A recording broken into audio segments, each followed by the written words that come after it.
Hello बच्चों, आज हम सोल्व करेंगे कक्षा 7 का इतिहास का तीसरा पाठ उड़ान वर्कबुक से त्रिपक्षीय संघर्ष, पाल प्रतिहार और राष्ट्रकूट क्रियाकलाप। आज की वीडियो हम शुरू करें इससे पहले आप फटाफट हमारे चैनल को सब्सक्राइब कर लीजिए, जिससे आपको हमारी आगे आने वाली सारी वीडियो मिलती रहे। तो चलिए शुरू करते हैं आज की वीडियो को। एक बार लेसन को फिर से पढ़ते हैं। त्रिपक्षीय संघर्ष, पाल प्रतिहार और राष्ट्रकूट क्रियाकलाप। तो बेटा पहले तो आप इस पाठ का जो नाम है उसके अर्थ को समझें। ये 3 वंश थे, पाल, प्रतिहार और राष्ट्रकूट। इनके बीच में जो है वो हमेशा जो है वो संघर्ष चलता रहता है। आपस में इनकी बहुत सारी लड़ाइयाँ होती हैं एक प्रदेश को लेकर जिसका नाम था कन्नौज। तो उसी के ऊपर ये हमारा सारा लेसन है। तो हम अब इसके कार्यपत्रक करेंगे। कार्यपत्रक 1, नीचे दिए गए भारत के मानचित्र में पाल, प्रतिहार एवं राष्ट्रकूट राजवंशों के राज्यों को अंकित करें।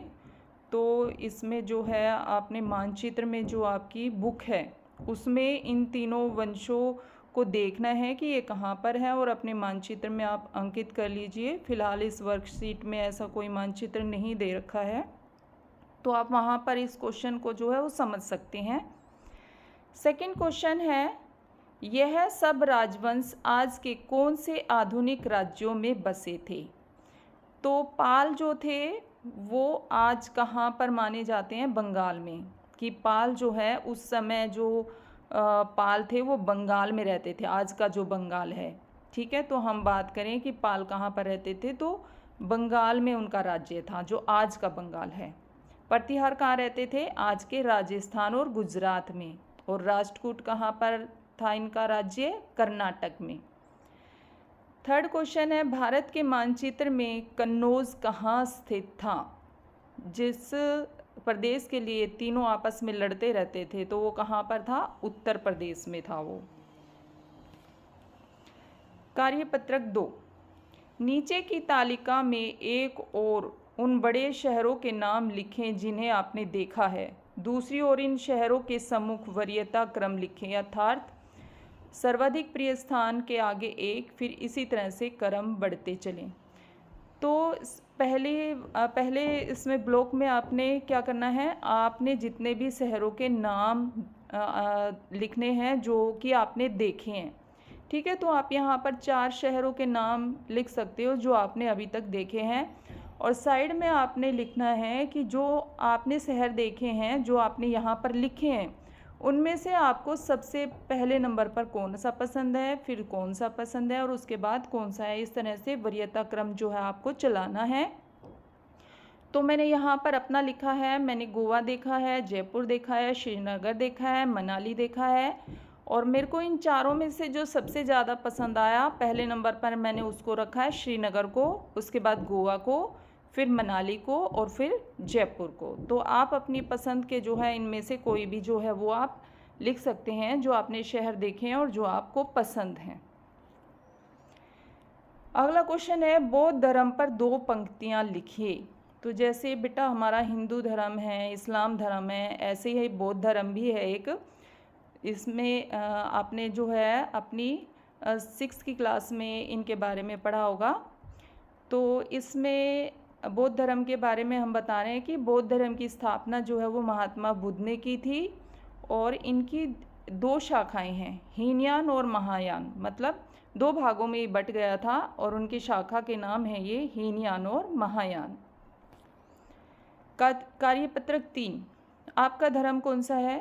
तो आपका जो भी धर्म है आप यहाँ पर लिख सकते हो, हिंदू, इस्लाम और या मुस्लिम भी आप लिख सकते हो, ईसाई लिख सकते हो, सिख लिख सकते हो, है ना, जो भी आपका धर्म है। आपके देश का धर्म कौन सा है? हम सब भारत में रहते हैं तो भारत का अपना कोई धर्म नहीं है, भारत एक धर्मनिरपेक्ष देश है। धर्मनिरपेक्षता का क्या अर्थ है? किसी भी धर्म का पक्ष न लेना धर्मनिरपेक्षता कहलाता है। तो भारत जो है एक धर्मनिरपेक्ष देश है क्योंकि यहाँ पर किसी विशेष धर्म का पक्ष जो है वो नहीं लिया जाता है। कार्यपत्रक 4, क्या आपके घर में विशेष अवसरों पर सोने चांदी के सिक्कों का प्रयोग होता है? हाँ, होता है। हम दिवाली वगैरह पर जो है वो सोने चांदी के सिक्के जो है वो गिफ्ट भी करते हैं और अपनी पूजा की थाली में जो है वो रखते हैं। आधुनिक सिक्के किस धातु के हैं? अब बेटा देखो, पुराने समय पे तो सोने चांदी की जो है मुद्राएं चलती थी, है ना। जो आज के हमारे सिक्के हैं वो किस चीज़ से बने हुए हैं? तो इसमें 17% तो क्रोमियम होता है और आयरन होता है, लोहा जो होता है वो 83% होता है। तो इनसे हमारा जो है आज का सिक्का बना हुआ है। सिक्कों पर क्या लिखा होता है? सिक्के पर आप देखें, आप खुद से देखें, आप कुछ भी लिख सकते हैं जो भी उसमें दिखाया गया है। तो मैंने यहाँ पे भारत लिखा है और एक सन भी लिखा होता है कि ये सिक्का जो है वो कौन से सन में बना। तो मैंने यहाँ पर ईयर लिखा है कि उस पर सन भी लिखा होता है। कार्यपत्रक 5, आपके माता पिता द्वारा सरकार को कौन से टैक्स दिए जाते हैं? तो हम जो टैक्स देते हैं, हम हाउस टैक्स देते हैं, हम टोल टैक्स देते हैं, ठीक है। और यहाँ पर हम जो सामान खरीदते हैं या रेस्टोरेंट में जाते हैं या फिल्म देखते हैं तो उसकी टिकट लेने पर भी जो है हम टैक्स देते हैं। लोगों की भलाई के लिए सरकार द्वारा कराए जाने वाले 2 कार्य। तो सरकार जो है स्कूलों का निर्माण करवाती है और अस्पतालों का निर्माण करवाती है। यहाँ पर 2 पूछा है तो मैंने यहाँ पे 2 लिख दिए हैं। आपके पाठ्य अनुसार राजाओं ने शिक्षा के लिए क्या किया? तो राजा जो थे वो उन्होंने क्या किया शिक्षा के लिए? क्या किया? अभी तक उन्होंने विश्वविद्यालयों का निर्माण कराया।